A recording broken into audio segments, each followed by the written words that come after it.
The problem this evening is one which I hope that most of you will never be directly involved with. But during many years in which I have been a kind of last resort for troubled people, I've had much too frequent contact with this situation, and I think it's only fair that it should be reported and recorded and preserved for those who need it or have a mind to accept it. We all know that the human being is at great disadvantage in the presence of a mystery. We are able to handle the everyday occurrences with a certain amount of skill because we honestly believe that the adversaries that we face are known to us. We can measure our skill against theirs, and if need arises, we can run away and continue the struggle at some other time. But in a mystery, we are totally disoriented. The average person cannot function too much or too often in the presence of intangible factors. Even a little mystery arising in a family can prove to be most disorienting. Secrets are dangerous things because we have no way of fighting them. We have very little way of fighting gossips and poison pens and anonymous letters. They all involve certain elements of mystery. Things are intangible. We cannot face them and have it out. From the earliest time, man had more courage in the day than he had in the night. Even when he had his own private cave, this cave was a lot safer as far as he was concerned in the daylight than it was in darkness. After he built houses and put locks on his doors and barred his windows, he was still happier in the daytime than he was at night, because in night perhaps old boards would creak or something of that nature, and man became afraid again. In our modern scientific life, man is afraid once more because he is afraid of formulas which he cannot understand. He is afraid of tremendous energies which he cannot cope with. They are all mysteries to him. We are a little bit afraid of the minds of other people. We do not know what they are thinking about. We are afraid that they are perhaps planning some secret exploitation of our resources, whatever these things may be. Long ago, man passed through a terrible nightmare, a nightmare of secrets and of darkness and of magic, intensified by a great common belief in the power of evil. The demons lurked in darkness at old crossroads. The fear of spirit possession, the fear of excommunication, of bewitchment, and all these things weighed very heavily upon some of our ancestors. They really never knew how to cope with them. They died as much of terror as of the common ailments of the flesh. So when today we observe the long shadow of mystery reaching into our private lives, there is a certain anxiety. We are not able to cope with the problem effectively. And there are certain questions that I think we all must ask. It has been rather well established by ESP researchers that there are possibilities of a certain kind of clairvoyance. The thought transference is very probably a reality and will sometime be standardized, or at least far better understood than it is now. We are more or less convinced that clairvoyance is within the reasonable probability of things, and many different extrasensory potentials are being experienced within ourselves. To a degree, these discoveries are important and useful and helpful, and perhaps they will support our basic idealism or our conviction that the universe is a far greater and more important place than we have ever learned that it was. But there's always this little lurking problem. So we can put it in a very simple words of one individual. who spent quite a sum of money to have mental absent treatments. This individual was very anxious that a certain person that they knew should change their way of life. So they hired someone, a practitioner, to go to work on the issue, and after a reasonable length of time, the object of all this attention did make some changes in their way of life, including a will in favor of the individual who came to me. Well, this sounded like higher mentalism, doing a pretty good job. You would get testimonials very easily for such procedures. But suddenly the person who came to me broke out in a cold sweat. This was a little problem. If they could change another individual and get a will in their favor, was it possible that some other individual could change them? While we were out mentally dominating somebody else, could it be that somebody else was trying to mentally dominate us? Do these processes work both ways? If it is possible for us to send our thoughts to change the life of someone else, could someone else send their thought and change our lives? If we want to make someone else do something they do not want to do, can they return the favor in kind? It is one of these things in which it was a good rule, but it shouldn't work both ways. Each person feels that he has a right to change others, but he doesn't like the thought that somebody might be secretly trying to change him. The moment we get into this problem, our freedom of action, our freedom of thought, all these things evaporate. Where will it begin? Where will it end? If one person can influence us, so can 50 or 100 or 1,000. If one individual can cause another person to have a loss out of revenge or out of spite, can somebody else cause us to have a loss the same way? Like the old brouhaha. If we can pray our enemies to death, can our enemies pray us to death? It just doesn't look so well when we open this mysterious door between the commonplace and the unusual. We step immediately into a world, first of all, a region which we know nothing about. We have no background in our own experience to cope with these intangibles. All we have to work with is a tremendous tendency to fantasy in ourselves, an imagination that can get out of hand even with the commonplace, let alone the unusual, and a mind that has very little foundation in any form of essential courage or fact or reasonableness. With a nature, therefore, that is lacking in most of the requirements of prudence and common sense, it is very easy to get deeper and deeper into a world of wonders that can change gradually and inevitably into a world of terrors. It is a rather dangerous situation for the person to suddenly leave behind the landmarks that he has and knows and depends upon and sail out into an uncharted ocean of mystical and occult possibilities. My experience with this type of situation is that 99 out of 100 land in shipwreck before it's over. They might be able to handle the situation with some dignity if they were very wise or very poised or very well integrated. But who ever heard of an individual very poised and very well integrated who ever got mixed up in these things? 9/10 of the potential victims of their own foolishness in this direction are themselves neurotic. They are persons whose lives have been, in one way or another, unhappy, frustrated, pressure-ridden. They are not thorough scholars. They are not deeply thoughtful individuals, trained thinkers. They are persons who have drifted along through the years, studying a little of this and a little of that, joining this organization and then that organization, and most of them in trouble from the mere process of chronic joining. So many of these organizations threaten their members that if the member leaves for any reason, some dark and mysterious curse will fall upon them. This is enough to wreck a life immediately.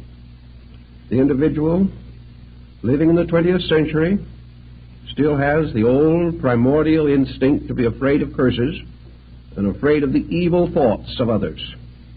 And the moment we give these evil thoughts a large place in our own thinking, we can begin to feel these thoughts moving in on us. Our lives can become haunted by the mere fears that arise. from negative speculations about the unknown. These speculations didn't rise as the result of certain interest in metaphysical matters. The individual would probably immediately consider the possibility that he's mentally ill. But if this is part of some strange mystical procedure, he doesn't think of himself as ill at all. He thinks of himself as illuminated. He thinks of himself as having reached new dimensions of consciousness. But then these new dimensions of consciousness begin to go to work on him. And before it's over, we realize that he has simply used this strange unknown as a catalyst for his own neurosis. So we can't too strongly recommend that persons be extremely cautious in trying to explore areas where their knowledge is simply insufficient. Now, knowledge in itself is a very good thing. We should know about everything, even things we do not really agree with, or even things we do not want to believe. We should know about them. We should never assume for a moment that ignorance is an asset. There's a great deal of difference, however, between understanding the theories and practices of certain beliefs and the effort to dabble with them ourselves. There's no reason why we shouldn't understand the theories behind transcendentalism if it intrigues us. But there are many reasons why we shouldn't dabble with it. Especially this is true where we actually haven't even any very solid groundwork in theory.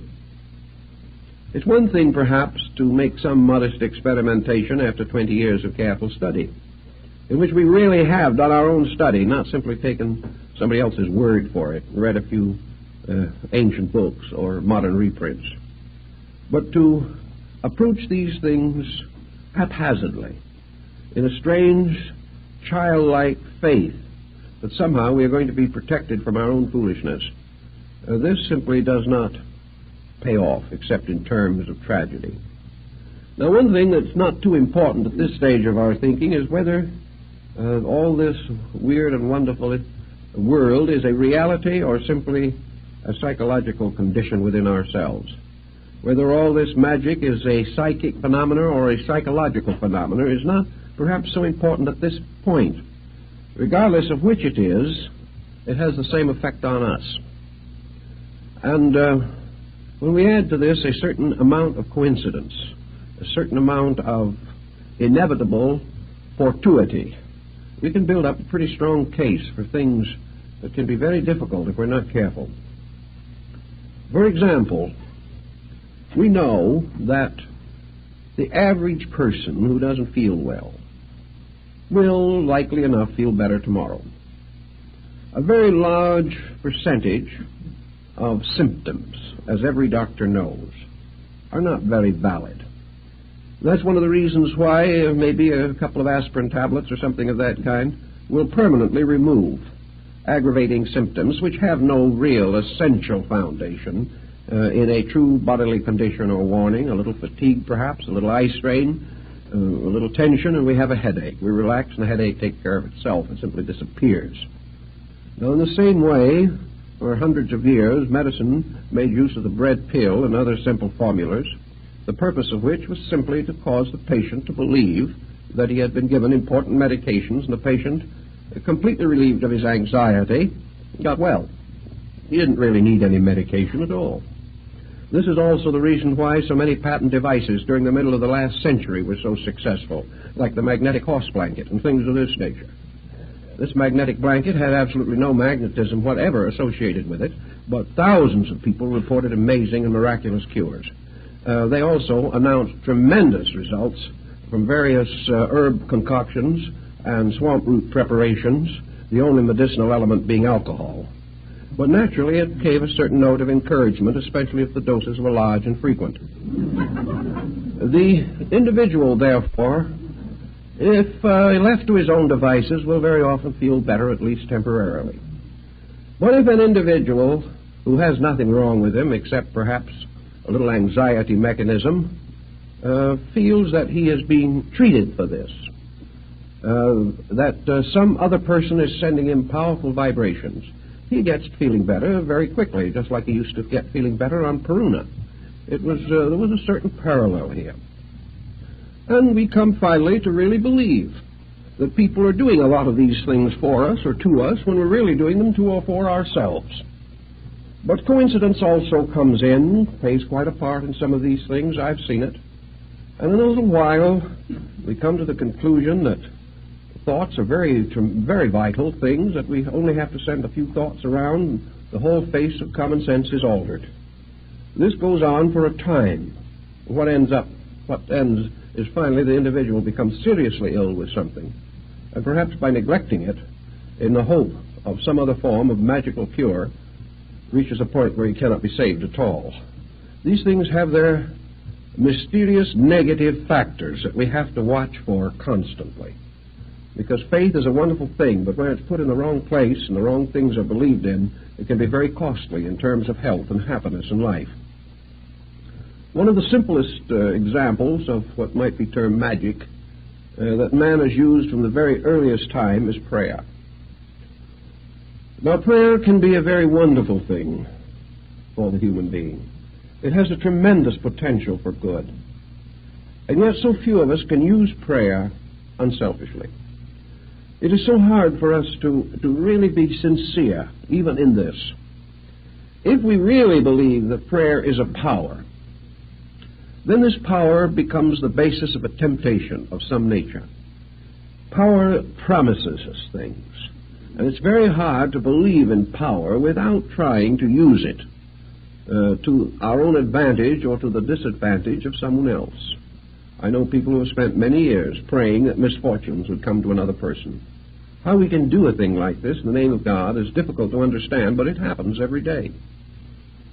We also have a great number of prayers in which the individual is asking God to take care of things he should be taking care of himself, not waiting for the infinite to step in and correct a commonplace situation that we should all be able to handle.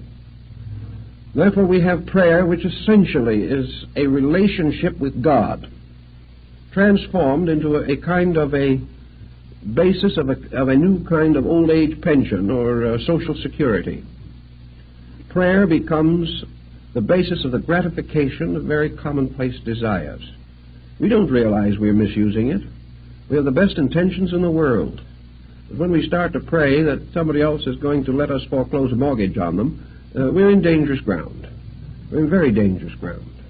And when someone stands up and testifies that as a result of prayer they've doubled their income, there's just a little doubt as to whether this is what prayer was intended for.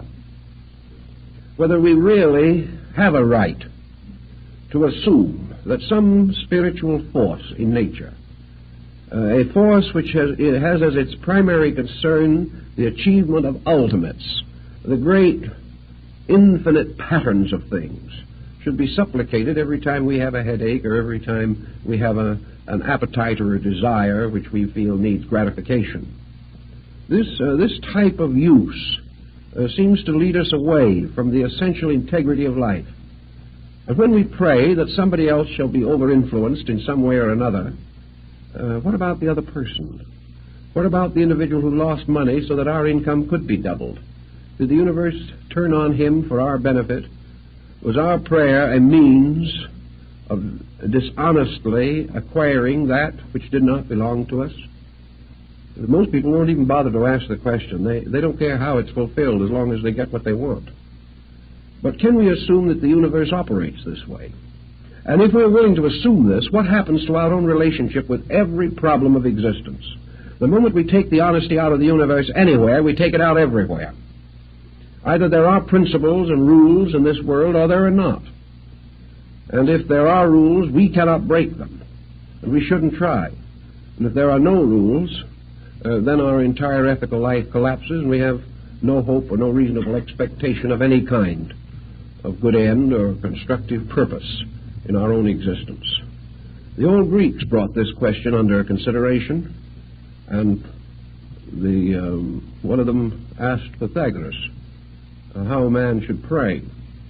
The old Greek replied, never pray for anything. Don't pray for the fulfillment of any desire, because if you pray hard enough, your desire may be fulfilled, and may be the destruction of you.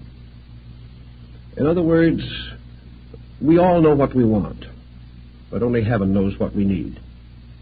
And where we begin to decide what we want and use various esoteric ways of getting what we want, we are defying that universal pattern which alone knows what we need. Therefore, it would appear that prayer has a function, it has a purpose, it has a reason. But that reason is not the fulfillment of commonplace desires. Prayer is a mystic relationship with life. It is man finding the source of his strength in a regular communion with the heavenly power that creates all things. Nearly all ancient prayers were hymns of praise, hymns of thankfulness and gratitude. It was very rare indeed to find in ancient or primitive prayers anyone asking for anything. It was the person simply stating in simple conviction his realization of the wonders of life, of the blessings he enjoyed, the wonderful privileges that he had. And he gave thanks to heaven for the sun and the moon and the earth and the seasons and the harvest. He was not asking, he was thanking. And prayers of this nature are pretty safe prayers because they do not involve any interference in the processes or order or reason of life itself. One thing I think is very important, whether it be in mentalism or in anything else, in prayer or anything that even seems to suggest a metaphysical factor anywhere in our action, and that is that whatever thought we think, whatever message we send, whatever prayer we say, that let us have at least one regulation on it, namely, let it be beautiful. Let it always be good. Let it always be something that if it so happened that it returned to us, we would be glad that it had returned. That there is nothing in it whatever that could be hurtful or harmful or evil. That we ask nothing of another person, exercise no influence over another person, except to bless them, to wish them well, and to hope them the strength to be themselves. Asking that they do nothing for us, or because we want them to, but asking only that they have the insight and the understanding to live true to their own highest principles. If we are very, very careful to keep ulteriourness out of our thinking, we do not have to live with the consequences of it sometime in the future. But just as we have taken every new and beautiful discovery that man has made and finally used it to hurt man, so even the most simple and beautiful and gracious thoughts that perhaps we start with all too often are twisted around to find some advantage for ourselves or disadvantage to others. In times of war, both armies pray for victory. This cannot be. In all the problems of life, we seek to call upon a divine aid for the advancement of some human concern. And this advancement is nearly always selfish. So another very safe rule in connection with all transcendentalism is to take the self out of it. I think this was the burden of Buddhism. Buddha, of course, lived in India. The Brahmins and Hindus of his time practiced magical rites. They called upon the gods, they invoked spirits, and they did many other things of this nature. Buddha warned against it, as also in Greece did Pythagoras. He warned against it on the ground that all of these rites and rituals had something to do with the gratification of man. That the individual wanted power, he wanted wealth, he wanted security. And even when he, Faust-like, bound some elemental to his services, as in the old legends, it was always in order to gain some gratification for his own ambitions or desires. One of the ways to take the blackness out of magic is to take the selfishness out of it. And in the ancient religions there was a kind of wonderful divine magic, the magic of illumination, the magic of insight and enlightenment. This mysterious and wonderful magic by which man seemed able at times to come into the presence of his God, to stand in the transcendency of the divine principle, to enjoy or to participate in a wonderful experience sometimes called cosmic consciousness. This kind of a diviner magic, in which self plays no part, is one, perhaps, a form of the transcendent which may be permissible. But the rule, I think, is safe to follow, is that man is in danger whenever he is selfish. And the greater the skill of his selfishness, the greater the danger he is in. And if he uses any esoteric or magical means to gratify selfishness, then he is definitely practicing black magic. And black magic is a magic that perhaps is not so black in itself, as that it opens the individual to the blackness of fear, opens him finally to a strange abyss in which he is captured in the very conspiracies which he would turn against others. There can be no ultimate security in anything that is essentially selfish. So when we pray, let us pray as selfless beings, praying for the common good, not even trying to define what that good is, but perhaps building into the concept of our prayer, our meditation, our contemplation, whatever it may be, that wonderful saying, a wonderful statement that seems to be so protective of all good. When turning to God in communion and asking anything of the divine, let us always include that thought, not my will, but thine be done. As long as we do not force will, as long as we do not impose our will upon purpose, as long as we do not stand arrogantly, because our will indicates our conviction that we know and we do not know, as long as we are not arrogant, much will be forgiven us. But in our arrogance, we pitch ourselves into adversity. Always, therefore, our own purposes, our will, our appetites, our instincts, our ambitions must be subservient to the great cycle of laws under which we exist. Man lives in a universe of cause and effect, under the great laws of causality and alternation and harmony and rhythm. Man should not under any condition build into his life any concept which would inspire him to violate law. He should not set himself against natural law. He should ask for nothing that he is not able to earn.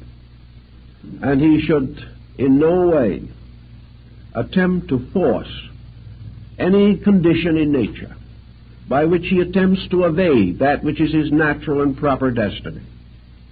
If man must pray for something, as Buddha points out, let him pray for enlightenment. Let him pray that the only desire that is desirable is the desire for truth itself.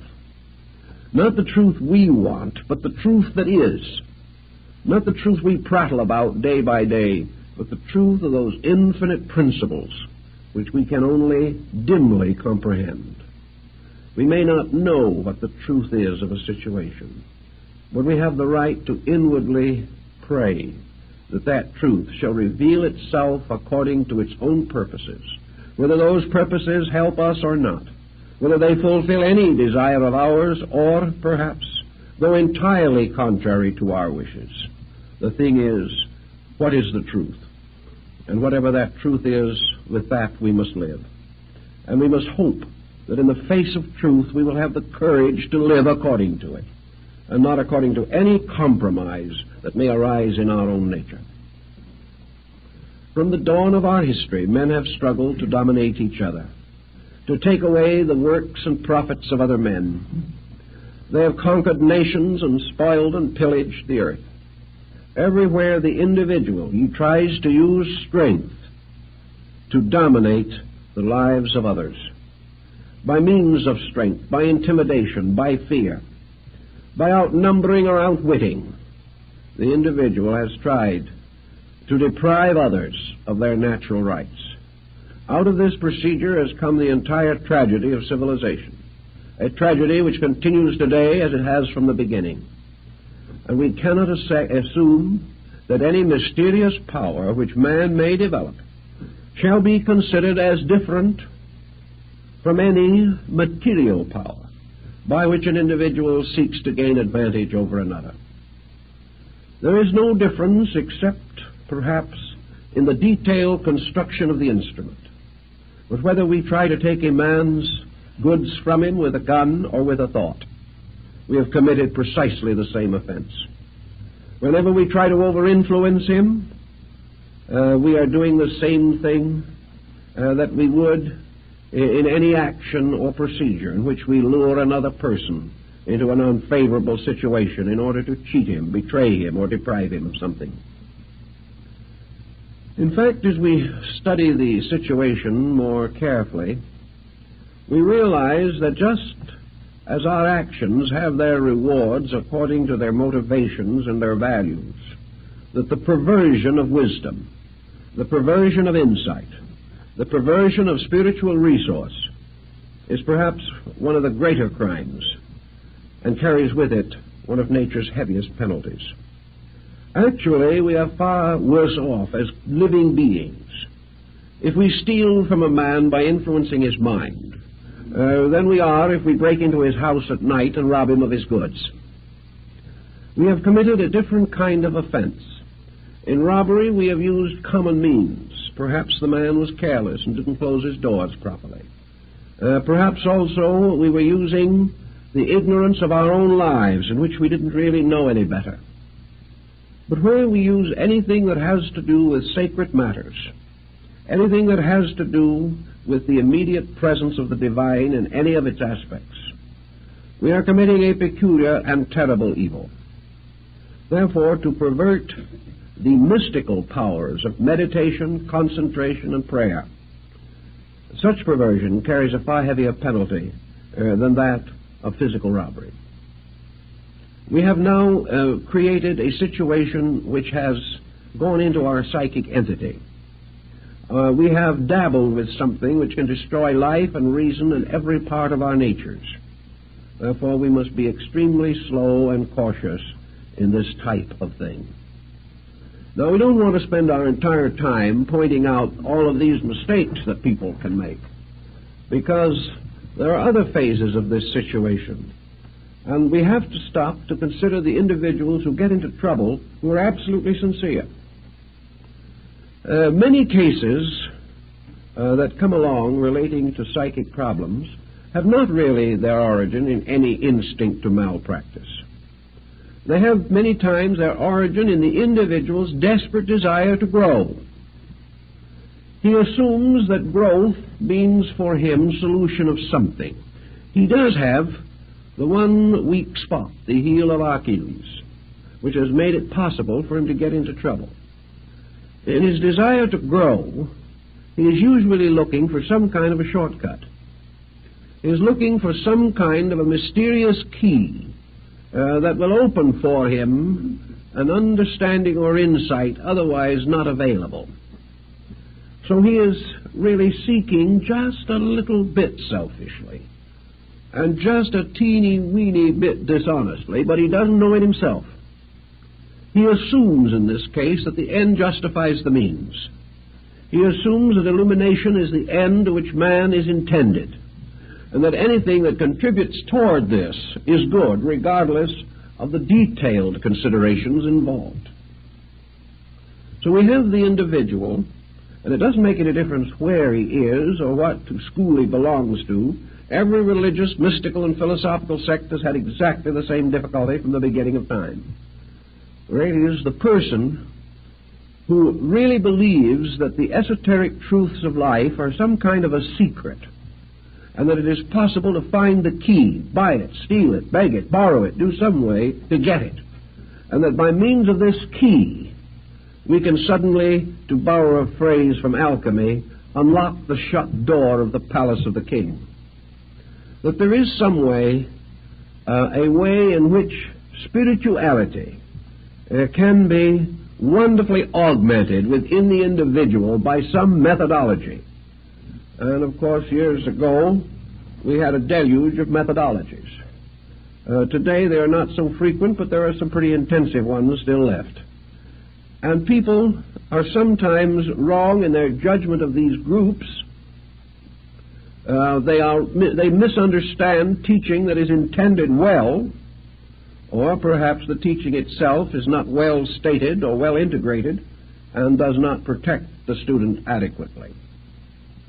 So we have a great many people who are in trouble simply because they are trying to be better than they know how to be, and that can get you into complications. This is one of the points that I've emphasized for very, very many years, that the average person cannot handle the development or release of so-called metaphysical values or factors or forces within his own nature. He does not know when a development is legitimate and when it is not. And he does not know where some type of mystical experience begins and some type of wishful thinking leaves off. He just does not know. He cannot really tell the difference between a vision and a dream. He has no way of knowing the difference. For that matter, he doesn't know the difference between a dream and a nightmare. There are many strange and difficult situations that the person cannot cope with. The moment his mind is separated from the commonplace, the landmarks about which he is reasonably certain, he wanders into a mist and mystery which he cannot evaluate. He really doesn't know what he's doing. Now, there should not be this kind of situation. People should not be encouraged or permitted to get into these difficulties. But we can't do very much about it now because the trouble started a long time ago. Back in the gradual collapse of classical culture, the various esoteric arts and sciences of the temples were profaned. These secrets were brought out. Initiates broke their obligations, or some even under torture confessed or described things which they should not have discussed. In any event, little by little, what used to be a very carefully guarded way of life became available through the dishonesty or the treachery of members or novices in these subjects, and the old mystery sciences came into the common possession of mankind. Of course, some good was accomplished. It wasn't all bad. For from the temple we got mathematics and astronomy and chemistry and music, geography and history. Practically every science we know was originally part of this secret wisdom.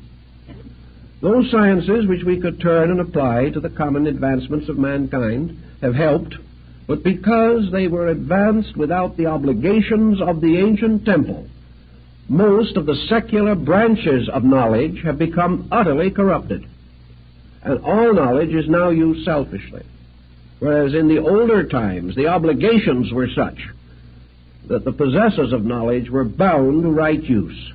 This no longer exists as a general policy, unless the person, by his own high morality, makes a voluntary obligation. But some of the other more secret and mysterious arts were brought out of their ancient symbolisms and from the early sanctuaries of the mysteries. Pandora's box was opened. All types of psychic and magical phenomena came to be a little better known and a little better understood than was wise. But the great over-science of which it was a part, the great dedications to the temple which once protected it, the long periods of purification and preparation which once led to the revelation of it, all of these guards and protectors were lost. And the individual was in much the same condition that we were when we discovered nuclear fission and had in our hands the greatest power that man has ever materially possessed and practically no ethical structure to direct the use of it. This was a situation that was rather serious. And as far as the private citizen is concerned, the esoteric arts are just as dangerous as nuclear fission. He can get himself into a private dilemma just as easily as the world could be forced into a dilemma by an atomic war. But without the guides and guards around these practices, we developed a whole series of popular systems by which the individual really tried, quite sincerely, to advance his own internal life. He was convinced that somewhere inside of himself was a God, a tremendous power, and that this divine principle within him was stronger than his personality, stronger than his mind and his emotions and his body, and that in some way there was a great security, a great sufficiency to be achieved if man could explore this inner nature of himself and come finally into union with the divine power at the source of his own being. Thus systems and schools were set up for the exploration of these secret processes. The theory was legitimate. The procedures were to varying degrees legitimate. Some quite definitely had strong good points. Others had very few good points. Many of the names that were used to identify these systems were ancient, honorable, belonged to great schools of the past. Some were out of fabrications and proclamations of the mysteries. Who knew? Who was able to tell which was genuine and which was not genuine? Not 1 in 10,000 who became involved in these various procedures. Everybody had to believe somebody, and most people believed the wrong people. So we had more trouble. Trouble because of sincerity, finally, but trouble because sincerity was not very smart, not very wise in its attitude toward these matters. Every day, whenever a new system comes along, there's somebody who jumps into it, gets himself into trouble, and gives the whole theory a bad name. Always the same problem is involved. Every great system of enlightenment the world has ever known has accepted the essential inevitability of universal law. The great disciplines of the mysteries were based upon the law of cause and effect, just as much as the most common occurrences of living.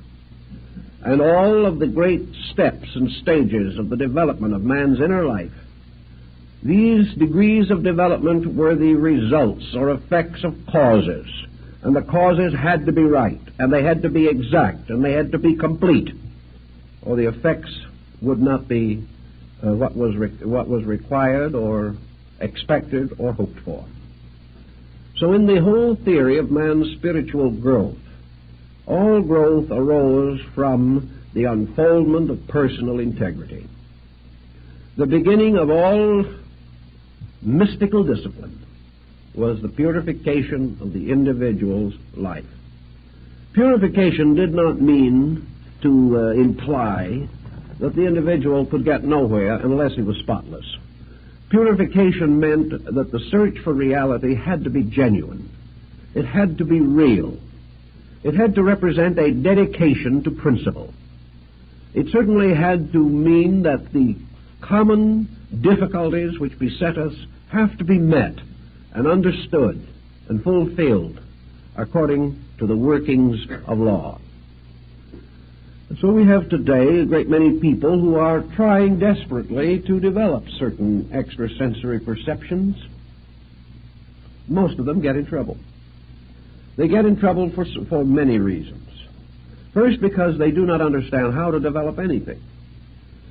They have to hope. They have to pray. They have to follow some strange, mysterious pattern and have some kind of faith that it will work. Many times, of course, they are following patterns given them by others. And here, we frequently hear the wonderful accounts of the secret instructions that folks have received. And many of these instructions are appalling. They represent the most colossal ignorance and effrontery on someone's part. I've checked a great many of these wonderful revelations of how to develop extrasensory powers, how to become an adept in 5 or 10 lessons, how to look through solid walls and see what's going on the other side, how to multiply the family fortune, make friends, influence people, dominate situations, almost anything you want. But even apart from these, which some folks are a little too smart to fall for anymore, there are these mysterious procedures which are supposed to be shortcuts to the infinite, by which the individual is all the quicker and the more simply directed to some type of illumination or mystical experience. I've tracked down a great many of them. Sometimes they're in pamphlets and literature, sometimes they are carefully guarded secrets, communicated only from one person to another under the most direful obligations. But where did they come from in the first place? Where do these instructions originate? And I have checked a great many of them, and nearly all of them begin in somebody else's psychical aberration. That is the 100% causing ground for most of them. You finally get the individual who apparently was the pioneer in this particular form of the matter. You pin them down as to where they got this secret discipline that was to save the world. Who told them? What secret or ancient society did they belong to? Where was the line of descent on this knowledge? Where did the information come from? In almost every instance, this information was something that had been given to them in a dream, in a nightmare, in a bad moment of some kind. Often it was nothing but a slightly twisted paraphrase of something they had read. But they hadn't consciously taken this thing they had read and passed it on as their own. They really hadn't. But they had been reading about it for some time, and one night they dreamt about it. And it got a few extra flourishes in the processes of the dream, and the next morning a new religion was born. And this is how it started. And people, quite convinced of the sincerity of the source, and the person at the beginning probably actually rather sincere. Everybody in trouble within 6 months. Because the situation was not bona fide, there was nothing. The only way in which the individual could get anywhere with the instructions he was receiving was to develop so powerful an imagination that he had hallucinations of progress relating to himself. He could imagine himself to be illuminated. In fact, if he was real good at it, he could have a dream somewhere also, in which the cosmos opened up and he found himself seated in the midst of the infinite. But the whole thing ended up in a dream. It ended up in a strange, negative, psychic situation. Well, you can say if it made the person happy and didn't do anybody else any harm, and everyone seemed to be getting along a little better than they had before, why upset the apple cart? If that's what they want to believe, that we live in a land where you can believe almost anything you want, why not let them go on believing? Well, if it went along nicely like this and everything remained happy, that wouldn't be perhaps so bad a situation. But it never goes that way. In a very short time, the false doctrines, the false ideas, the stupid situations that arise begin to create complications. The individual who thinks he is illumined insists on illuminating other people. He doesn't know much himself, and by the time it passes on to a number of others, it's worse than when he got it. He begins to have pre-warning of various events. He frightens people to death. He has visions of what is going to happen to the universe, the political system, and the neighborhood. This becomes very complicated. And also, little by little, he becomes a metaphysical aristocrat on his own part. There is this note of infallibility about him. After he's had this a little while, he loses his family, his relatives, and his friends, who cannot put up with this concept of an infallible person who is making as many mistakes as he ever made, but isn't admitting them anymore. The individual suddenly discovers, or doesn't discover, but others discover for him, that he has stepped out of the stream of life's experience. He has new and fancy meanings for everything that happens. These meanings are no longer of any use to him in helping him to grow. As one individual told me, he said, "Why should I experience how to grow? I've already reached perfection." It's a marvelous way to feel about things. But as far as this person was concerned, they were the only one who had the slightest suspicion that they had reached perfection. This same person who was perfect was the same grand old gossip they'd ever been. This person had the same antagonisms, the same prejudices, the same fanaticisms that they had always had. Their temper was just as bad as ever. The only difference is that they had the same faults, but now they were blind to them, and this is no improvement.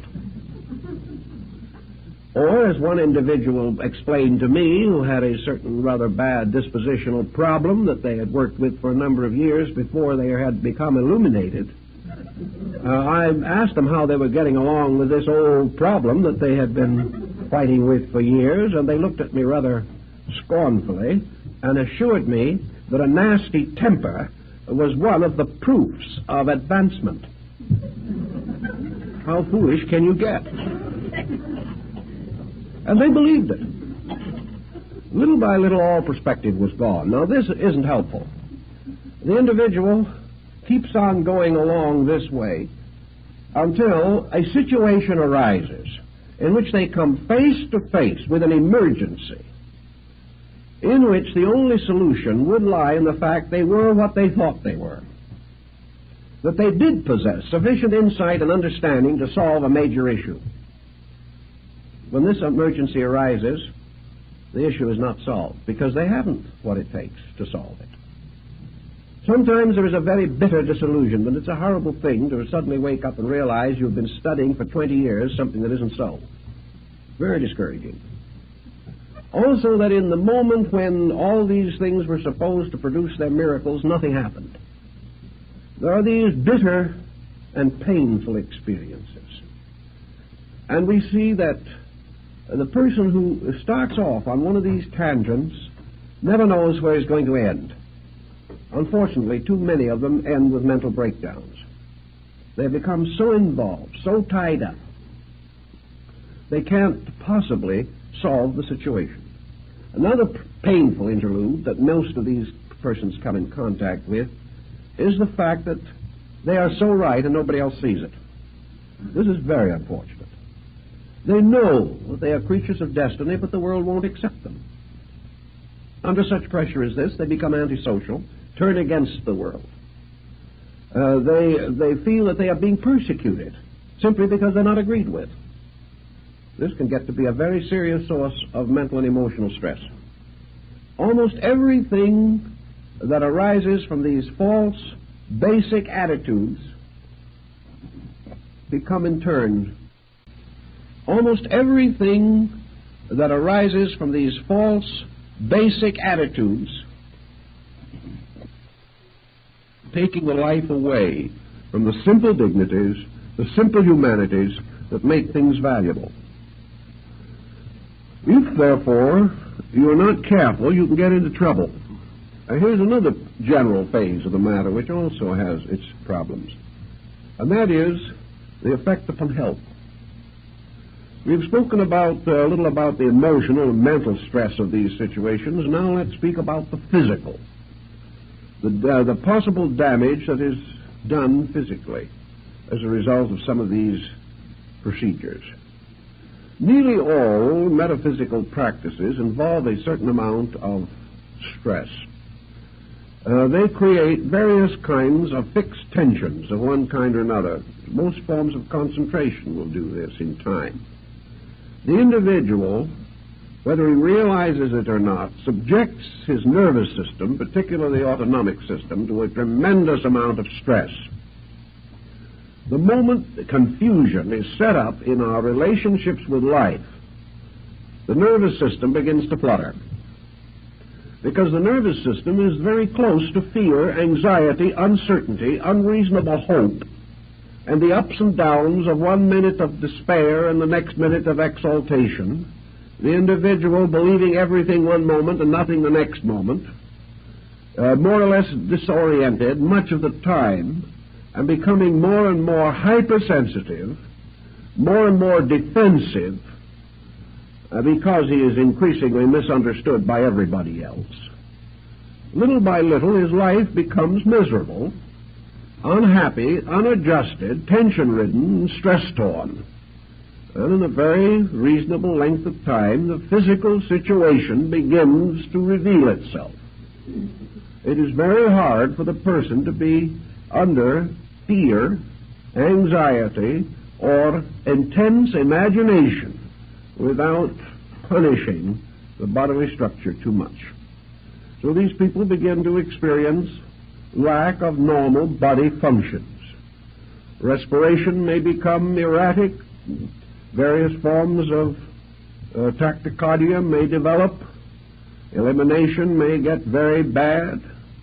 And most of all, we have the person who develops what I have often referred to as psychic flutters. This is an ailment in itself which is almost uniquely due to psychosomatic symbolism. It is the gradual development within the personality of strange, unexplainable miseries, as we used to call them, particularly in the Deep South. They were often referred to as miseries, sometimes a little further north as agonies. But in any case, they were difficulties. Most persons who have these psychic problems report strange feelings.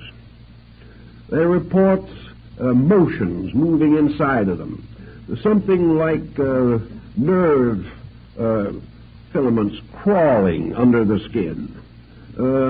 They describe something resembling the grand symbolism of the metaphors. Almost any mysterious, eccentric, uncomfortable, distressing feeling. They will have all the cold chills and hot flashes there are in the book. They will feel things moving up and down their spines, think their eyes are crossed, have trouble in swallowing, strange, mysterious moving migraines in various parts of the body. They will develop symptoms of arthritis one moment and of arteriosclerosis the next. They have many of them. But they are suffering from palpitations, fluterations, and everything you can think of. And they are sure, almost certain, that these different things all indicate the presence of some kinds of strange entities that are creeping up at them when they're not looking, scratching them when they're trying to relax, whispering unpleasant words into their ears when they're trying to sleep, tormenting their rest with dreams and visions that are not nice and not pleasant, and creating every kind of a nerve reflex that people do not enjoy.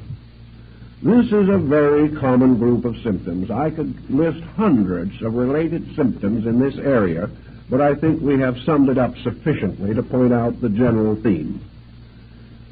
To these people, all of these symptoms seem to signify the presence of some other entity, being, force, nature, or substance affecting them.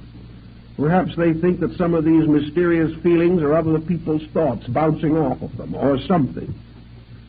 But as always, this type of thing begins to develop. I think the real answer to it is a gradual psychosomatic transference of total confusion. The individual has lost completely orientation. And perhaps we can imagine that the nervous system, under such complete psychic breakdown, simply loses its own rhythms and its own orderly processes and begins to take on some similitude of the prevailing lack of organization and integration. In any event, we find that a large amount of psychic phenomena ends up with this. Sometimes it gets so bad that there seems to be very little you can do for it. The one thing that might help you can't do in the majority of instances, and that is get the individual to change his own mental habits. By this time, he is so convinced that he has no power over the situation that all he wants is a sorcerer to get rid of demons for him. He doesn't have any realization that these symptoms indicate the breakdown of his own natural integration. He is not mentally ill. He is physically disturbed, symbolically. All the mysterious doubts and wonders and hopes and anxieties that developed psychically are now playing themselves out nervously in the functions of the body. And this is an unpleasant thing to have happen. And the moment anybody feels any of these symptoms, stop worrying about what other people are doing to you and start organizing your own resources as quickly as you can. By organizing your own resources, I mean simply get your mind on practical, workable levels of action, train your thinking, control your emotions find natural and reasonable outlets and get your mind off of being spiritual. Because if you don't, you're going to have more trouble. Obviously, an individual in this condition is not spiritual. Therefore, whatever method has been used to get into trouble is not the method they should be following if they wish to become wise. So there's no use continuing the present policy. It is obviously wrong, or the individual wouldn't be in trouble all the time. This, again, is a problem that affects good people, people who have tried very hard, but who have lost a certain sense of security. They have been thrown out into a universe that is too big for them, and they weren't smart enough to swim to shore as quickly as possible. And most of these people must learn to swim to shore and to start all over again in the effort to establish a basic groundwork for self-improvement. We often find that other factors do contribute to this situation.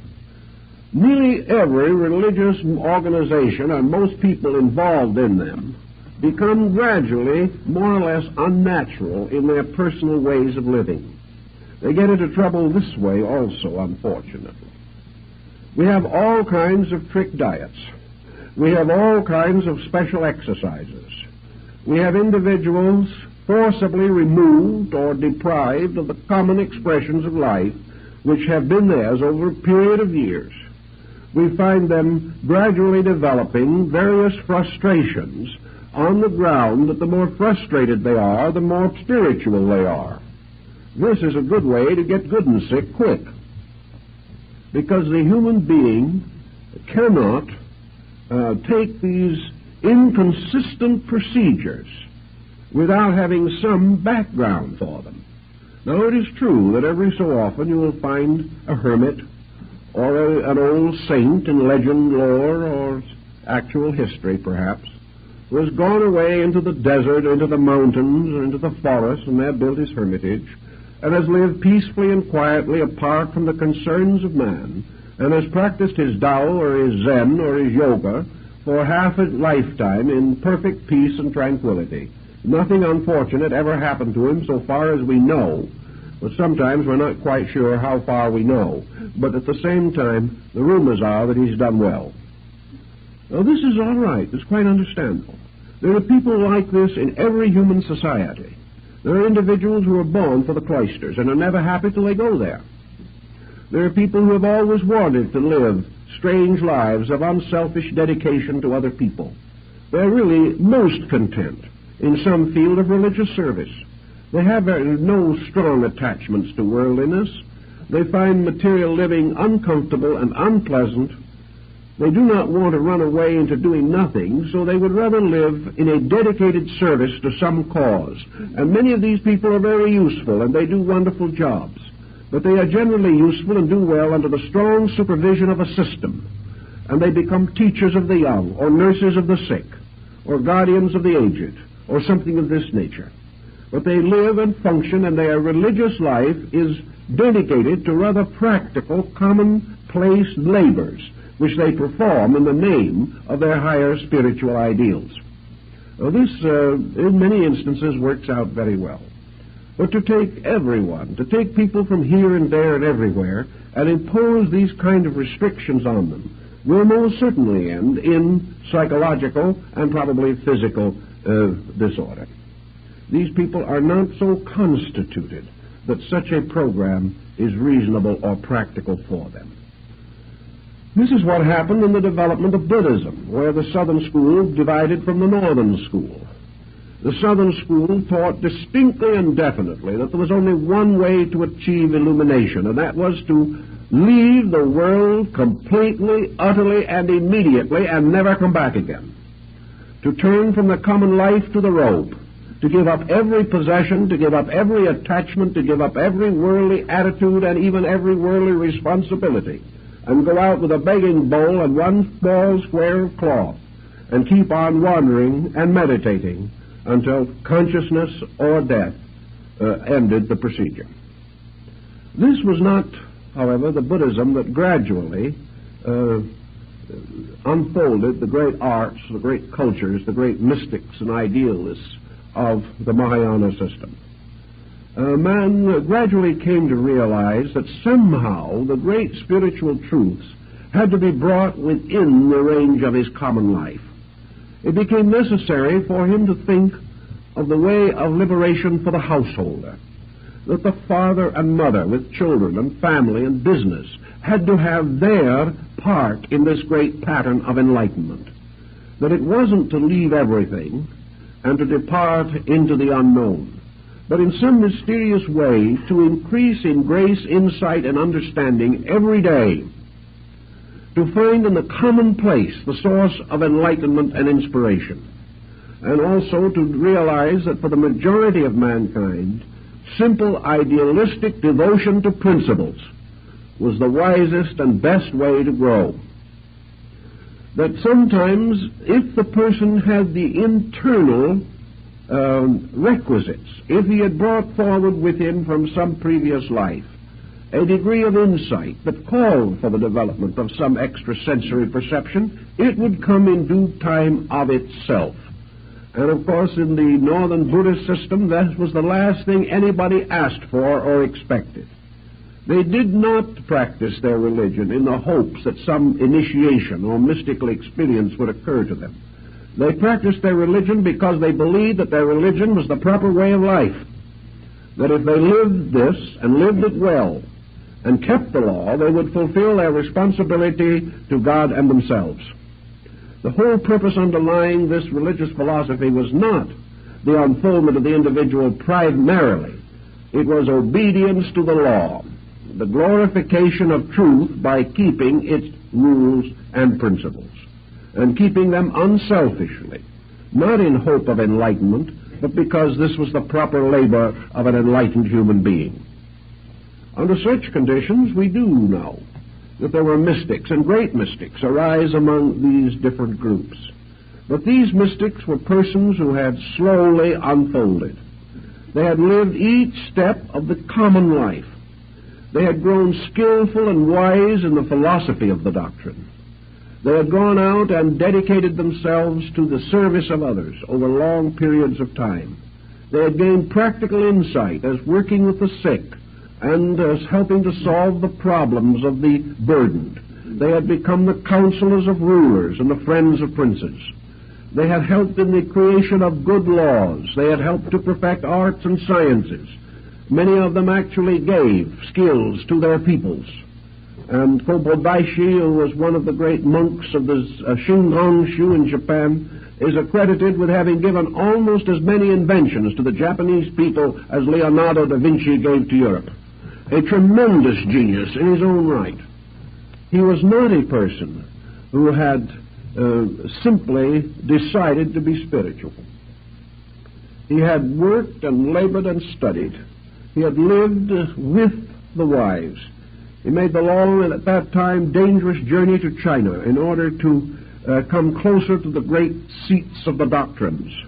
He was a master of knowledge, one of the most perfectly informed men of his time, and still regarded as one of the most enlightened men of Asia. These people grew sincerely. They gave everything they had to growth. And they grew not just simply for the sake of being wise themselves, but that they might become the founders of essential and practical movements and organizations. They were great mathematicians, great artists, great musicians, poets, men of literature and letters. And out of the temples and the shrines and the sanctuaries came the great arts, the great modelings and sculpturings, the casting in bronze and in silver. These people were highly skilled.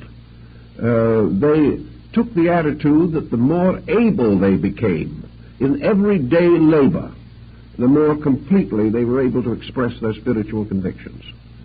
So that they worked with the law. They became better, realizing that the reward of being better is to know more. The reward of greater daily virtue is enlightenment. That there are really no tricks in this thing at all. By the time they reach the point, as in Zenshu or in the Shingon-shu or Tendai-shu, where certain esoteric disciplines were recommended or given to them by their teachers. These disciples were so well grounded in every principle of ethics, in their knowledge of the universal structure and the operations of all the laws of nature, that it would be virtually impossible for them to make a mistake. They had all the groundwork in, all the principles thoroughly established. Usually, in Zen, not much of an esoteric nature was divulged under 20 years of discipleship. And that discipleship was more rigorous than anything that we can imagine. It was constant self-analysis, the breaking down of every illusion and delusion in consciousness. And by the time the disciple was ready to go on, he had truly cleaned his own inner life. It was well disciplined and well ordered. People that have this degree of insight can probably be trusted, and you seldom if ever hear of anyone in this type of level of activity who ever perverted what he knew or contributed to the corruption of anyone else. These people knew, and they were able to use their knowledge wisely.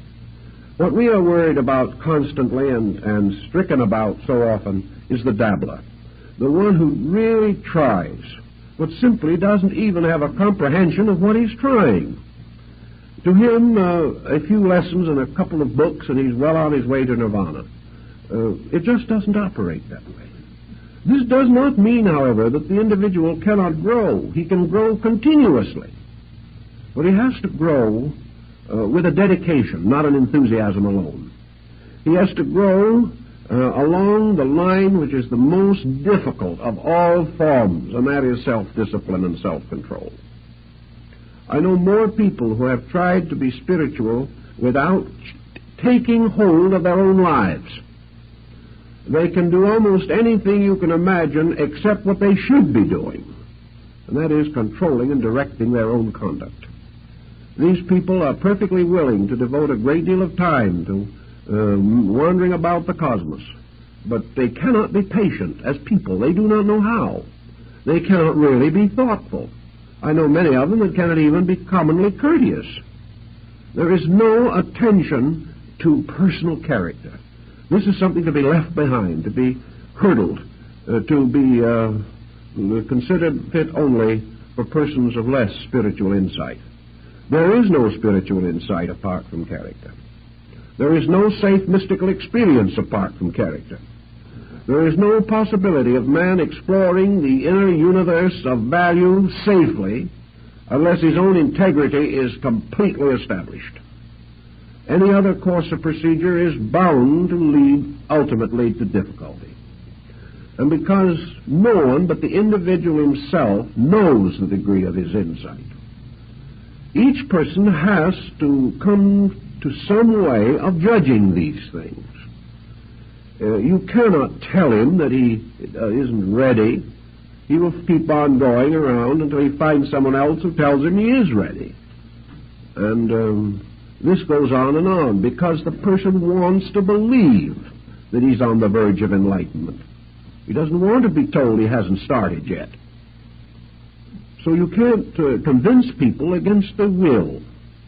And yet, because of this peculiar type of religious thinking that has developed, people just get themselves into trouble and have no way out. And by the time they realize the degree of their trouble, the very persons who got them into the trouble can't do a thing for them. So they wander about, hoping for someone who can perform a miracle and rescue them from the dilemma into which they have gotten themselves. By this time, perhaps they do have a little experience. It will serve them in good stead in due time, but at the moment they're in a very uncomfortable state about the whole thing. So we can only profoundly warn the individual that when he starts dabbling with mysterious things, he must either have the consciousness to handle these things, or he should leave them alone. And no one who is frightened out of his wits by every psychic wind that blows is in a condition to handle the problem. No one who has to seek help is in a condition to handle it. Therefore, if this situation seems to be developing, There can be only one answer. Get out of it as quickly as you possibly can and get your feet back on the ground again. Use the simple ways. Realize that this whole problem of what you might term psychic involvement is only possible at all because basically the person is not capable of thinking with true wisdom. He isn't able to really think straight. Somewhere, weaknesses of his own have contributed to the fact that he was deceived, or has deceived himself. It has to start with this. From that point on, all perspective can be lost, and the situation can just be a long, terrible hurt with no really, apparently, satisfactory explanation. But in the beginning, the person had to be foolish. And the only answer is to stop being foolish as quickly as you can. There are ways in which some damage in this area can be rescued, or the individual can be pulled out of his problem. We realize that as the problem gets worse, as the individual advances in some form of psychic persecution, which is more and more difficult for him to get off of his own mind, he is inevitably becoming neurotic. He is becoming fear-ridden. Even if he hasn't reached a degree of hallucination, it may come any moment. He is certainly actually frightened. He is living in fear. The whole thing has become a phobia. And this phobia is nursed. Fear is nursed by fear. The more he worries about his fears, the more he thinks about his fears, the more he waits for new symptoms to appear, the more frightened he will become. And if this goes on, especially if the individual is alone, perhaps living alone, where there is very little contact with other people, too much loneliness to begin with, which may have been a contributing cause in the first place, then this person must either make a valiant break with the situation where he finds himself, or he will not get out of the difficulty. And unfortunately, it is not a difficulty that will cure itself, nor will it get better unless something is done about it. Realizing, therefore, that as in the case of nearly all forms of neurosis, which may come from other causes, there is too much self-attention. The mind and emotions are focused upon the dilemmas of the self constantly. This means that little by little it becomes a 24-hour vigil of psychic self-defense against the unknown. The individual doesn't dare sleep. He doesn't dare do anything because of this constantly increasing pressure of fear. A pressure that is usually accompanied by psychosomatic symptoms that seem so real that there is no way, apparently, of explaining them except to assume that the psychic persecution is real itself. Under this combination, we have a hard, vicious circle, which is extremely difficult to break. The best way that we can solve it is by starting out with the assumption that a pattern is no stronger than its weakest link. The situation is a pattern. If we can break it somewhere, we perhaps can break it everywhere. If we can put new factors into the problem, or take old factors out of it, if we can shift the point of view, if we can change the psychic chemistry in some way, then the individual may be able to handle it himself from there on.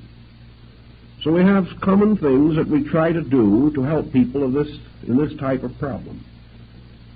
We try to find out anything that they are doing that is unnatural, unreasonable, or likely to contribute to the trouble. If these people are starving themselves to death in the name of religion, we suggest a square meal, but that it be taken slowly, because otherwise they may have dyspepsia. If these individuals have been practicing some form of syncopated breathing or something of this nature, they must stop it, or the situation will not change. If these people have left the world because it is so materialistic and so unspiritual that it is constantly hurting their very, very subtle etheric bodies, we suggest strongly they go back in the world and reestablish contact. That they've got to get out and get back in those good old low vibrations again, because the high ones are killing them. If these people have no interest in life whatsoever except waiting for the next psychic phenomena, we strongly recommend other interests. And we particularly recommend some form of activity which disciplines. If these people are retired on an income or are divorced and living on alimony and don't have to work, they're in a especially bad spot. These people have to decide that they have to work. They have to come to the conclusion that no matter what they have or how much security they enjoy, they will destroy themselves if they are not usefully occupied. We find then the importance of these people training some part of their natures. And the result shows how badly this training is needed, for so frequently these people are completely unable to take up any line of self-discipline without a massive struggle. These individuals cannot go back to school and take some adult education work. It's too monotonous. In other words, they cannot say to themselves, I expect to do this and I will do it. It's part of the very evidence of the trouble they got into. But you've got to get them out of it. They have to have new interests, new activities, practical outlets.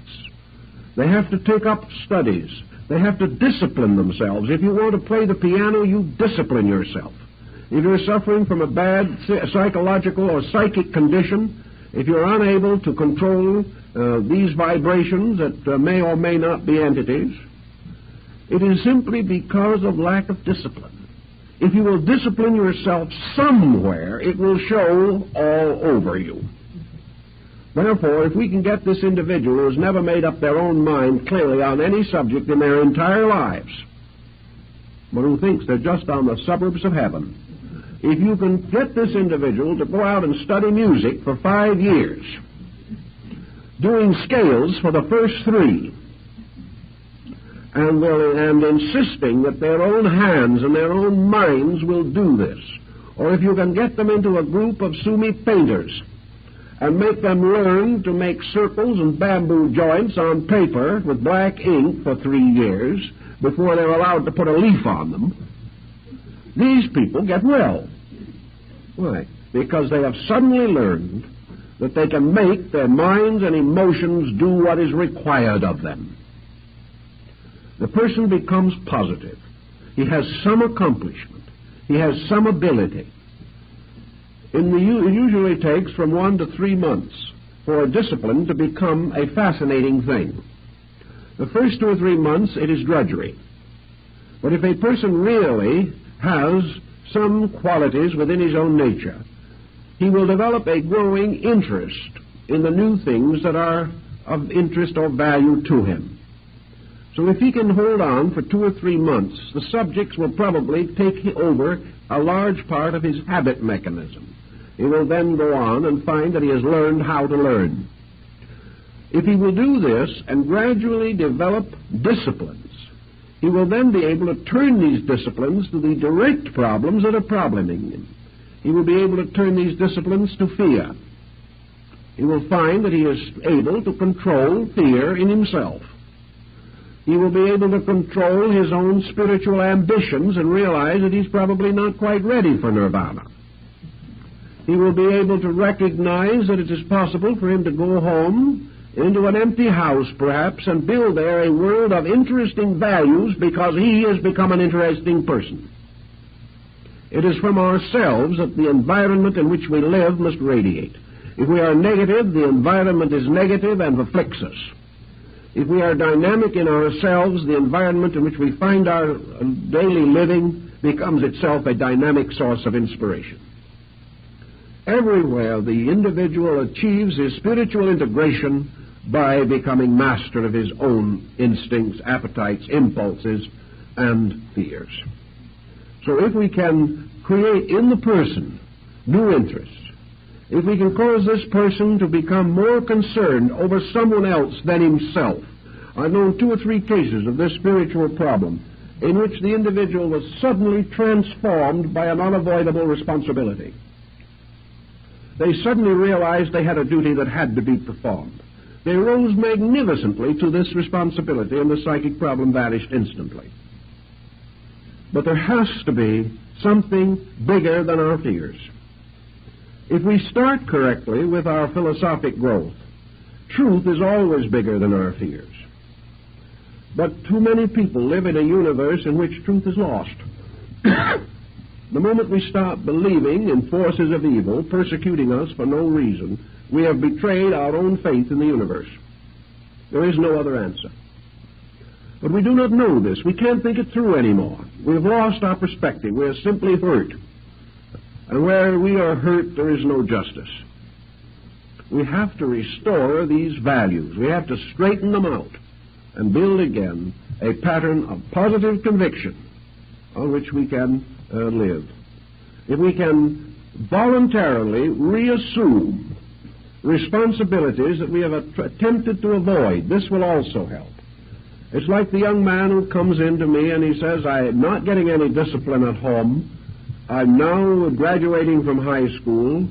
I think the only thing for me to do is to commit myself to the Navy for 3 years and see what they can do with me. The man says, if I don't do this, I will never be able to discipline myself. So perhaps for this young man, the Navy is the perfect thing, because at least he will come out being able to say yes, sir, and no, sir, which is more than the average person can do. He will also know that when an order is given, he will obey, which the average child has not discovered. He also realizes that he's part of a team.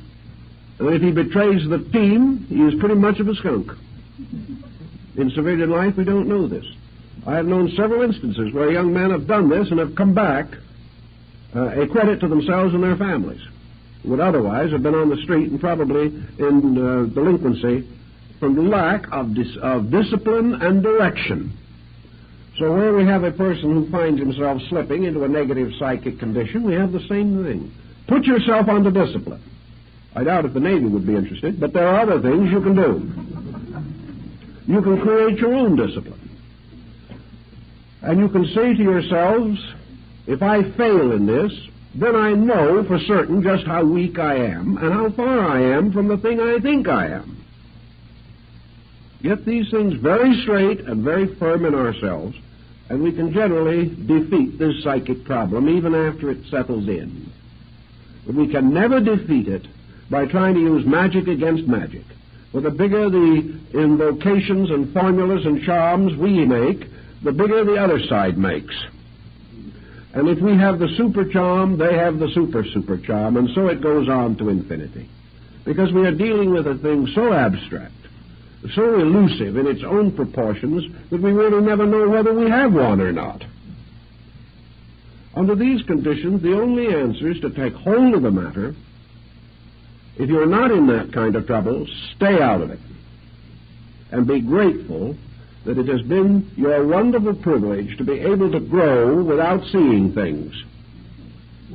If you are seeing things, either have your eyes attended to immediately, or begin to dig into basic systems of thinking that are going to give you a dynamic, vital, meaningful pursuit in life. And under no conditions, if you are miserable, unhappy, defeated by life, run to some form of psychic phenomena for escape, because it is escape only into misery. If you can keep these thoughts rather clearly in mind, I think you will realize why it is not good to dabble with this sort of thing.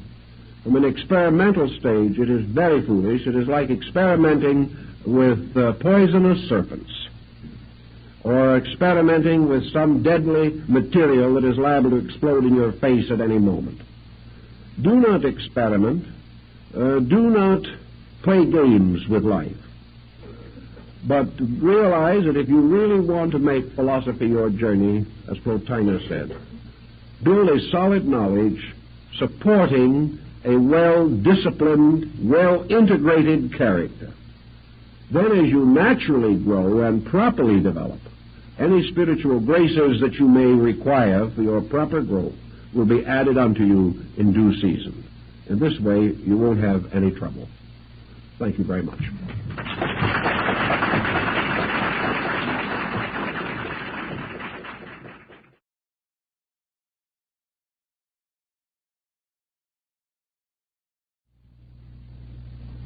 The problem this evening is one which I hope that most of you will never be directly involved with.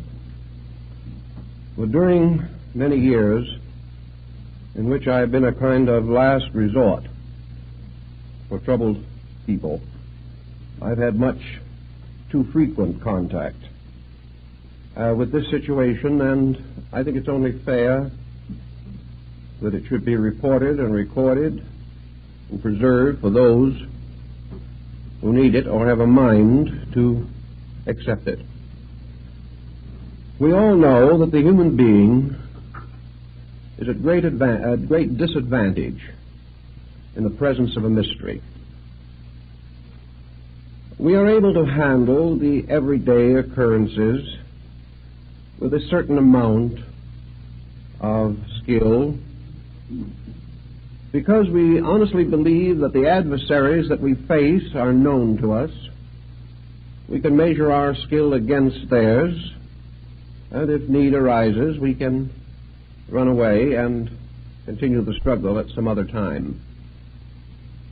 But in a mystery, we are totally disoriented. The average person cannot function too much or too often in the presence of intangible factors.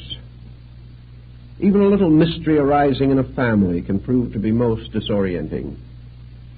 Secrets are dangerous things because we have no way of fighting them. We have very little way of fighting gossips and poison pens and anonymous letters. They all involve certain elements of mystery. Things are intangible. We cannot face them and have it out. From the earliest time, man had more courage in the day than he had in the night. Even when he had his own private cave, this cave was a lot safer as far as he was concerned in the daylight than it was in darkness. After he built houses and put locks on his doors and barred his windows, he was still happier in the daytime than he was at night, because in night perhaps old boards would creak or something of that nature. And man became afraid again. In our modern scientific life, man is afraid once more because he is afraid of formulas which he cannot understand. He is afraid of tremendous energies which he cannot cope with. They are all mysteries to him. We are a little bit afraid of the minds of other people. We do not know what they are thinking about. We are afraid that they are perhaps planning some secret exploitation of our resources, whatever these things may be. Long ago, man passed through a terrible nightmare, a nightmare of secrets and of darkness and of magic, intensified by a great common belief in the power of evil. The demons lurked in darkness at old crossroads. The fear of spirit possession, the fear of excommunication, of bewitchment, and all these things weighed very heavily upon some of our ancestors. They really never knew how to cope with them. They died as much of terror as of the common ailments of the flesh. So when today we observe the long shadow of mystery reaching into our private lives, there is a certain anxiety. We are not able to cope with the problem effectively. And there are certain questions that I think we all must ask. It has been rather well established by ESP researchers that there are possibilities of a certain kind of clairvoyance. The thought transference is very probably a reality and will sometime be standardized, or at least far better understood than it is now. We are more or less convinced that clairvoyance is within the reasonable probability of things, and many different extrasensory potentials are being experienced within ourselves. To a degree, these discoveries are important and useful and helpful, and perhaps they will support our basic idealism or our conviction that the universe is a far greater and more important place than we have ever learned that it was. But there's always this little lurking problem. So we can put it in a very simple words of one individual. who spent quite a sum of money to have mental absent treatments. This individual was very anxious that a certain person that they knew should change their way of life. So they hired someone, practitioner, to go to work on the issue, and after a reasonable length of time, the object of all this attention did make some changes in their way of life, including a will in favor of the individual who came to me. Well, this sounded like higher mentalism, doing a pretty good job. You would get testimonials very easily for such procedures. But suddenly the person who came to me broke out in a cold sweat. This was a little problem. If they could change another individual and get a will in their favor, was it possible that some other individual could change them? While we were out mentally dominating somebody else, could it be that somebody else was trying to mentally dominate us? Do these processes work both ways?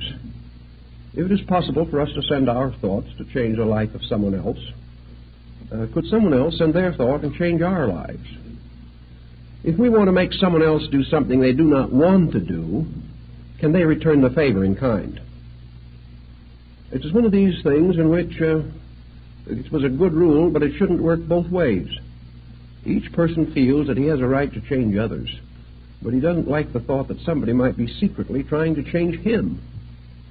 The moment we get into this problem, our freedom of action, our freedom of thought, all these things evaporate. Where will it begin? Where will it end? If one person can influence us, so can 50 or 100 or 1,000. If one individual can cause another person to have a loss out of revenge or out of spite, can somebody else cause us to have a loss the same way? Like the old brouhaha. If we can pray our enemies to death, can our enemies pray us to death? It just doesn't look so well when we open this mysterious door between the commonplace and the unusual. We step immediately into a world, first of all, a region which we know nothing about. We have no background in our own experience to cope with these intangibles. All we have to work with is a tremendous tendency to fantasy in ourselves, an imagination that can get out of hand even with the commonplace, let alone the unusual, and a mind that has very little foundation in any form of essential courage or fact or reasonableness. With a nature, therefore, that is lacking in most of the requirements of prudence and common sense, it is very easy to get deeper and deeper into a world of wonders that can change gradually and inevitably into a world of terrors. It is a rather dangerous situation for the person to suddenly leave behind the landmarks that he has and knows and depends upon and sail out into an uncharted ocean of mystical and occult possibilities. My experience with this type of situation is that 99 out of 100 land in shipwreck before it's over. They might be able to handle the situation with some dignity if they were very wise or very poised or very well integrated. But who ever heard of an individual very poised and very well integrated who ever got mixed up in these things? 9/10 of the potential victims of their own foolishness in this direction are themselves neurotic.